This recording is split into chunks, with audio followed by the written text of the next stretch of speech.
বর্তমান সরকার বাহাদুরকে আমরা মোবারকবাদ জানাই, ধন্যবাদ জানাই। জানেন কেন?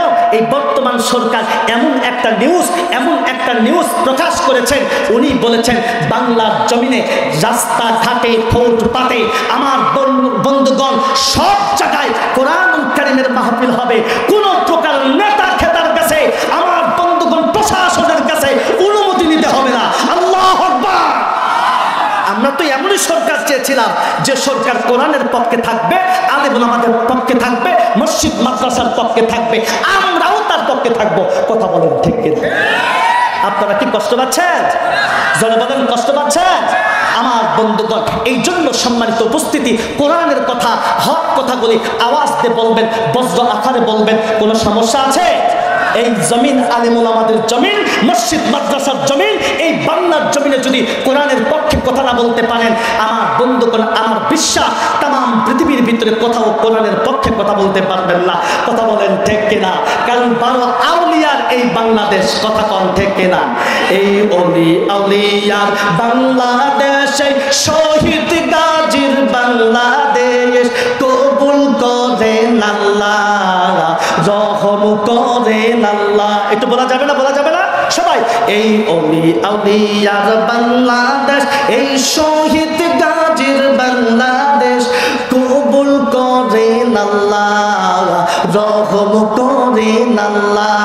আল্লাহ তোমার পথে শহীদ যারা, আল্লাহু আকবার, আল্লাহ তোমার পথে গাজী যারা, আমরা তাদের বংশধর, তাদের পথে তাদের মতে কবুল করেন আল্লাহ, রহম করেন আল্লাহ। সবাই কবুল করেন আল্লাহ, রহম করেন আল্লাহ। লা ইলাহা, পিছনের যুবক ভাই একটা আওয়াজ দেন, লা ইলাহা। জি জি, একটু জবান খোলে, লা ইলাহা, ও লা ইলাহা। এই ভাই পানি নাই তো? গরম পানি নাই? চা খালে? লা ইলাহা ইল্লাল্লাহু মুহাম্মাদুর রাসূলুল্লাহ। সকলে পড়ি সাল্লাল্লাহু আলাইহি সাল্লাম। কষ্ট পাচ্ছেন আপনারা? পিছনের যুবক বাইরে একটা আওয়াজ দেবেন, কষ্ট পাচ্ছেন? আমি কিন্তু অসুস্থ শরীর নিয়ে কিন্তু আপনাদের মাঝে বয়ান করতেছি। লাগাতার প্রোগ্রাম, সেই সুদীর্ঘ নীলফামারী থেকে আলহামদুলিল্লাহ আপনাদের প্রোগ্রাম করে এই প্রোগ্রামে অ্যাটেন্ড করলাম। এই জন্য আপনারা একটু পরিবেশটা সুন্দর করেন। ইনশাল্লাহ আমাদের প্রধান মেহমান উনি অপেক্ষা করতেছেন, কিছুক্ষণের মধ্যেই আসবেন ইনশাল্লাহ। প্রাণ করে, প্রাণ উজাড় করে আলোচনা করবে, আমরা শুনবো ইনশাআল্লাহ। জোরে বলেন ইনশাআল্লাহ। সম্মানিত উপস্থিতি, আমার বন্ধুগণ, আমার ভাইরা, কিতাবের লেখক লেখেন খলিফাতুল মুসলিমিন হযরতে ওমরের এই ছোট্ট বাচ্চা, ছোট্ট ভাতিজা আব্দুল্লাহ ইবনে আব্বাস, যেনাকে রাইসুল মুফাসসির বলা হয়, তাফসীর জগতের চিফ কমান্ডার বলা হয়। আল্লাহু আকবার বলেন। মুসলমান ভাইরা রে আমার বন্ধুগণ, গভীর করে একটু মনোযোগ দিবেন। হযরতে আব্দুল্লাহ ইবনে আব্বাস রাদিয়াল্লাহু তাআলা আনহু ডাকতে বললেন, ইহুদি ভাই, তোমাদের 3টা প্রশ্ন বলার চেষ্টা করব উত্তর দেওয়ার জন্য। মারহাবা কর, মারহাবা। ইয়ে বন্ধু, খলিফাতুল মুসলিমিন হযরতে ওমরের ভাতিজা, আমার বন্ধুগণ, ইহুদিদেরকে এই প্রশ্ন ছড়ে দেওয়ার পরে এইবার 3জন ইহুদির ভিতরে একজন ইহুদি দাঁড়ায়া ডাকতে বলতেছেন, ভাই গো, তোমার কাছে জানতে চাই, তুমি বলো পৃথিবীর ভিতরে এমন কোন কবর আছে যেই কবরটা জীবিত কবর, এবং ওই কবরের ভিতরে যেই লাশটা আছে ওই লাশটাও জীবিত লাশ। শুধু তাই নয়, এই জীবিত লাশ, জীবিত কবর নিয়ে 1 নয় 2 নয় 40 দিন পর্যন্ত দুনিয়ার ভিতরে আমার বন্ধুগণ হাঁটাহাঁটি করেছে।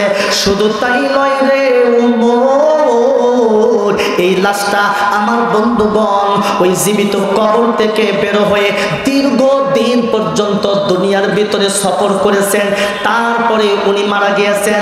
ইয়ে বন্ধু, খলিফাতুল মুসলিমিন হযরত ওমর রাদিয়াল্লাহু তাআলা আনহু তার ছোট্ট ভাতিজাকে বললেন, ভাতিজা বলে দাও এই প্রশ্নের জবাবটা। এইবার ছোট্ট ভাতিজা হযরতে আব্দুল্লাহ ইবনে আব্বাস ডাক দিয়ে বললেন, ওই ইহুদি ভাই, তাহলে আপনি শুনে নেন, এই যে কোরআন দেখতেছেন, এই কোরআন কারীম এমন একটা কিতাব, এই কিতাবের সামনের দিকে পিছন দিয়ে কোনো বাতিল ঢোকার মতো পথ নাই। কথা বলেন ঠিক কিনা? এই কিতাব এমন একটা কিতাব, আমার বন্ধুগণ, এই পৃথিবীর ভিতরে তিনটা জিনিস এমন আছে, যেই তিনটা জিনিসের দিকে যদি আপনি তাকায় থাকেন, শুধু তাকায় থাকবেন, কিচ্ছু বলতে হবে না। আমার বন্ধুগণ, যতক্ষণ তাকায় থাকবেন, আমার আল্লাহ তাআলা ততক্ষণ আপনার নেকি লিখতেই থাকবে। সুবহানাল্লাহ বলেন। ইয়ে যুবক ভাই, কোন মারে তুমি কষ্ট দাও, কোন বাবারে তুমি কষ্ট দাও? আমার বন্ধুগণ, নবী আমার বলেছে, দুনিয়ার ভিতরে যাদের মা আর বাবা বেঁচে আছে, এই মা বাবার দিকে যদি তুমি নেক নজরে তাকায় থাকো, যতক্ষণ তাকায় থাকবা ততক্ষণ তুমি সন্তানের আমলনামায় নেকি লিখতেই থাকবে। সুবহানাল্লাহ বলেন, সুবহানাল্লাহ। এজন্য যুবক ভাইদেরকে বলবো, যুবক ভাই, জীবনে যতদিন বেঁচে থাকবা, মায়ের মনে কোনোদিন কষ্ট দিবা না, বাবার মনে কোনোদিন কষ্ট দিবা না। এ যুবক ভাই, কোন মানে তুমি কষ্ট দাও? যেই মা নিজের জীবনের চাইতে তোমাকে মহব্বত করে, নিজের জীবনের চাইতে তোমাকে ভালোবাসে, নিজে ভালো খাবার কোনোদিন খায় না, শুধু তোমার জন্য রেখে দেয়। কথা বলেন ঠিক কিনা? এই পৃথিবীর জমিনে অনেক মা আছে, আমার বন্ধুগণ, সন্তান দুনিয়ার ভিতরে বেঁচে রয়েছেন, জনম দুঃখিনী মা দুনিয়ার ভিতরে প্রসব করতে গিয়ে দুনিয়ার ভিতর থেকে চিরবিদায় হয়ে গিয়েছে। কথা বলেন ঠিক কিনা? এজন্য আজকে থেকে ওয়াদাবদ্ধ হব, জীবনে যতদিন বেঁচে থাকবো, আজকে এখান থেকে ওয়াদাবদ্ধ হব, মায়ের মনে কোনোদিন আমরা কষ্ট দেব না, ইনশাআল্লাহ। দুই নাম্বার, আল্লাহর হাবিব বিশ্ব নবী বলেছে, এই পৃথিবীর ভিতরে একটা ঘর আছে, যেই ঘরটার নাম হইলে খানা কাবা। এই কাবা ঘরের দিকে যদি তুমি তাকায় থাকো, যতক্ষণ তাকায় থাকবা ততক্ষণ তোমার আমলনামায় নেকি লিখতে থাকবে। তিন নাম্বার, আল্লাহর হাবিব বিশ্ব নবী ডাক দিয়ে বললেন, পৃথিবীর জমিনে আমার আল্লাহ তাআলা আমার উপরে 30 পারা কোরআনুল কারীম দান করেছেন। এই কোরআনুল কারীম, এ যুবক, গভীর করে একটু মনোযোগ দাও। এই কোরআনুল কারীমের দিকে যদি তুমি তাকায় থাকো, তুমি পড়তে জানো না, তারপরে তুমি পৃষ্ঠা উল্টাইয়া মহাব্বতের নজরে, নেক নজরে তুমি কোরআনুল কারীমের অক্ষরগুলি দেখবা। বলে যতক্ষণ তুমি দেখবা ততক্ষণ আমার আল্লাহ তোমার আমলনামায় নেকি লিখতে থাকবে। জোরে বলি না মারহাবা। মুসলমান ভাইরা রে, গভীর করে একটু মনোযোগ দেন। এবার আব্দুল্লাহ ইবনে আব্বাস ডাক দিয়ে বললেন, এই কোরআনুল কারীমের ভিতরে একজন নবীর নাম আমার আল্লাহ তাআলা ধরে ধরে বারে বারে বয়ান করেছেন, যেই নবীর নাম হযরতে ইউনুস নবী। জোরে বলি না মারহাবা। জোরে বলেন, এই নবীর নাম কি? জোরে জোরে আওয়াজ দিয়ে বলেন, হযরতে ইউনুস আলাইহিস সালামের নাম বলেন তো কোরআনুল কারীমের ভিতরে আছে কিনা নাই? জোরে বলেন, জোরে বলেন, আছে কিনা নাই?